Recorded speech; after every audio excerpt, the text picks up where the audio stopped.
My mom and dad split up, lost our house. I was about 17 years old. I became homeless. For about a year and a half, I stopped the whole kickboxing thing. At that point in time, I was going to high school. I was the only black in the whole entire school. The teacher told me one time that my kind would end up in jail on drugs. That fueled me to prove them wrong. I never did drugs in my life, never smoked weed, never got in trouble. So I give thanks to God for that, period. That's the most important thing right there. I never got in trouble, and pray about it, that I'm gonna go to California, I'm gonna start my career. I just kept seeing my dream. Hey Hope Nation, today we're diving into another throwback video, and it's a truly inspiring journey. Meet Marvin Columbus, someone who's faced life's toughest challenges head on and come out stronger. Marvin grew up in Cincinnati and has been through the most horrific, difficult times, facing homelessness, tough losses in life, plenty of moments where giving up might have seemed easier. But instead of breaking, he found strength. He turned to dance and boxing, not just his passions, but his lifelines. And now he's using those same tools to uplift the next generation, helping young people around the world find their voice, their hope, and their power in their path. This isn't just about overcoming, it's about rising, rebuilding, and reaching back to lift others up who are going through brain pain. Marvin Columbus is an incredible human being. Come along their journey. Check this Manchester Meetup out right now. My name is Kevin Hines. I jumped off the Golden Gate Bridge. I believed that I had to die, but I lived. Now I help people be here tomorrow. Marvin, what's cracking, man? It's good to see you. You too, man.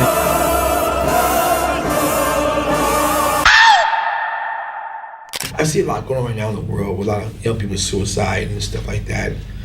It's sad to me because you have your whole life ahead of you, and the grass is green, the field is wide. They told me, you a dancer? Yeah. Rodeo? Yeah. Actor? Yeah. Why? Because I live my life. Nobody determines your role but God. Now let's backtrack a little bit, Okay. Marvin, if we can. I want to learn a little bit about the early days of Marvin. And no, I know, man, because you have a powerful past, my brother, and people need to know where you came from to get to where you are today. So can you break it down? Well, first of all, I say thanks to God, my Father in heaven, because without Him, I wouldn't be alive today. And I would be doing what I'm doing now, So I give praise to my Lord and Savior, Cincinnati, Ohio. I was into baseball, kickboxing. Then once my mom and dad split up, lost our house, I was about 17 years old. I became homeless. For about a year and a half, I stopped the whole kickboxing thing, and I wanted to make a living. So I was working a job, and I started dancing. So a group called the Gap Band came in town about 1978. Ooh, tell my age. I jumped on stage and started dancing. And the lead singer, Charlie Wilson, and they said, come on, go on tour with us. And I left and never looked back. Because at that point in time, I was going to high school. I was the only black in the whole entire school. The Klan came and get me a couple of times, and the teacher told me one time that my kind would end up in jail on drugs. That fueled me to prove them wrong. I never did drugs in my life, never smoked weed, never got in trouble. So I give thanks to God for that, period. That's the most important thing right there. I never got in trouble, and pray about it, that I'm gonna go to California, I'm gonna start my career. I just kept seeing my dream. Went to New York and ended up dancing on tour with the Flash Dance, Beach Street Tour. Went around Europe, Paris, France, all over Europe, and then from there went to California. Ended up working, have my own show at the Palace. Going on tour with the Breaking movie tour. I worked with Chili, Prince, Michael Jackson, yeah. Wow. I did Japan with him, the Bad Tour with him, Smooth Criminal. Man, I worked with David Bowie, Red Hot Chili Peppers, Billy Idol, Kid Creole, Madonna. These two ladies did a lot. Yeah. So in 2007, my son came home, Marvin Columbus. I'll tell you about him a little bit. He said, Dad, tomorrow's gonna be a riot in LA back in 07, 08. At the high schools, a lot of the blacks and Latinos, and it was race riots going on in high schools. So he asked me what side should he be on. I said nobody's side, because he said, Dad, I got friends on both sides. I said nobody's side. this is not right. So I went to the school. We started a boxing program. KO Boxing. And 100 kids, every girls, boys, every nationality. And it took off. I had like 25 high schools. I had a high school boxing program, the first time in America, a high school boxing league, where I had high schools boxing each other like football and basketball. And it was huge. I stopped it in 2015, 16. So over 1,000 kids finished high school through my program. So they went from race riding and like killing each other. Yeah. Oh yeah. To transition into boxing, competitive boxing. Yes. Where nobody dies. I had a lot of kids in my program, and one thing I noticed that they had beef because they didn't know each other. I'm like, you don't like him because of his race? To me, that was ridiculous. And I think that I look back sometimes and said, okay, God, I went all these cities, all these countries in my life. Every city I went to, every country I went to, I always made a point to eat the food and hear the music. If I'm in France, I want to eat French. I want to hear the music. If I toured with Persian singers. I want to hear eat the food, hear the music. I'm in Latin America. The food, the salsa, we had that in common. But every race you go to, food and music. So I said, okay, on weekends, I want the kids, different race. I talk to the parents. This weekend, you go to his house, and next weekend, that house. And the homework was the food and the music, and it worked. Wow. And to this day, a lot of kids are still friends. Persian, black, Jewish, don't matter, because they got a chance to know each other. And not the skin, not the outside, the spirit. The culture. The culture. And go back about my son. My oldest son, Matthew, is a writer in Japan, music, doing amazing. I mean, my boys, I'm so blessed to have two great young men. And my youngest son, Dom, he was 3.5 years old. The principal set him on the floor in class and made 13 kids punch him in the face. So Stop. Yeah. Stop. Say it again slow, because that is deplorable and disgusting. Kids that age, they roughhouse, they have fun. That's when they had the Power Rangers out. And I guess there's roughhousing. And 7 years old. No, he was 3.5. 3.5? Yes. My son was a big Power Ranger fan. So little boy's roughhousing. So she decided to make an example out of him and set him on the floor and made 13 kids all hit him right here. Except one kid said, no, he's my friend. So he had stigmatism so bad, so now he wears glasses. He shut down. He literally shut down. So let me understand this so I can break it down. At 3 years old, the principal at his school, a school for children, told 13 boys to punch your son and girls, your 3-year-old son in the temple. Repeatedly. Had that go down, your son developed astigmatism in his eye. And it affected the rest of his growing up life. He shut down for an entire year. Emotionally, mentally, physically shut down.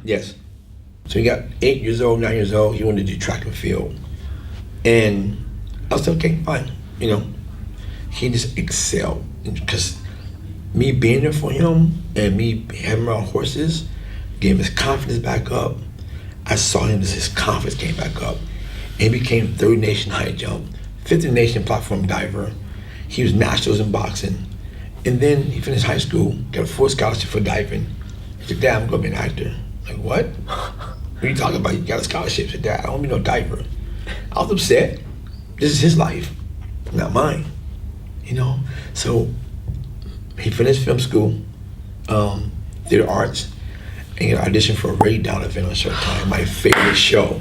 He said, Dad, I auditioned for Ray Donovan. I'm like, what kind of character is this? He goes, the character boxes. I said, dude, this is your first time out. There'll be a lot of actors before you got bigger names, but they can't box. I said, son, when you go to Ray Donovan audition, at your audition, you gotta kill the audition. Ask them, may I show you something? They're gonna say yes. He shot a box, he's a southpaw. Fast hands, fast feet, he jumped rope. But a day later, he calls me in a car. He said, Dad, I booked it. My favorite show before he even got on. He came on 3rd season, in the 3rd season. He booked it. Yeah, man. He's only booked for 2 episodes. They made him recurring, like just the whole season. The whole season. Yeah. Series land him. The movie's coming out next month called City of Lies. A couple brothers get shot, and nobody gives a damn, do they? It's my son Dominique, Johnny Depp, Over Babatunde, and Forrest Whitaker. When I saw that trailer, my first initial thought, multiple Oscar award-winning Oh, it's film. gonna be amazing. Multiple film. Oscar award-winning film about Biggie and Tupac getting shot and the corruption behind the LA Police Department and their lack of ability to find the killer. Yeah, it's right? gonna be, let's give him a call. Real quick. Yeah, let's call him. What's up, Dad? So I know you're sleeping. I'm doing an interview right now. I had to wake you up. Sorry. I'm doing an interview right now. The guy you met in the car last night, they're doing a big interview right now, and they're gonna give you a shout out on camera. It's Dominique. What up, what up? Hey, brother, how are you? Dominique, man. You're on tape. You're on tape right now, it's Dominique. You're on tape. Wake up. Yeah, I saw the trailer to City of Lies, brother, and the only thing I could think about during the entire duration of the trailer and then seeing that snippet of you with those dreads and that look on your face is multiple Oscar award worthy, hopefully win kind of a movie. Like looking at you doing your damn thing and sharing your art that's gonna change lives and sharing this particular story. It's gonna open eyes to the corruption that went on, and it's gonna be something that changes the world in a sense. I really mean that, man. You know, it's such a true blessing to hear this from people, because something that, you know, I just get caught up in what I'm doing. So again, man, I just want to say just thank you, man. That's like such good love and energy, bro. Like you're fulfilling your purpose in such a positive way, and I know I'm doing the same thing too. So yeah. I feel like when people do that, it's just naturally things just line and link up. So that's even why I feel like you and my dad are together. You know, my dad's doing his thing, he's fulfilling his purpose, and so have you. So when you have people that are both doing that to the fullest extent, it's like God brings those people together, because they're like, oh man, you bring these people together, man. So Heck yeah, man. you know? Heck yeah. And right now, my brother, I feel like this is our time, and I can't wait to the day I see you in person, shake your hand, give you that hug, and we connect for life, man. Hey, we gonna manifest this, boy. You know what I mean? Yeah, man, for sure. All right, brother, well, you Manifest that, boy. get some sleep, okay, my man? Get some sleep. There we go. Your pop. I'm waking up now. Oh, shoot, man, I'm sorry. Oh, Come on, love you, son. Alright, Bye bye. Yeah, I made a point not to go every day. I tell both my sons I love them you have to. every day. You have to. Every day. You got to, because tomorrow's not promised. Yeah, man. You know. But your story, man, I can't wait to do more work together, man. And you know, God brings everybody together for a reason. Yeah, man. And we came together for a reason, and I can't wait to see what happens. It's gonna be exciting. I think we leave it right there. God Yeah. brings people together for a reason. That reason is undetermined, and it is multifaceted, and it will grow over time. My My man. brother, I Love will you, see bro. you soon. Love you too, man. Ah.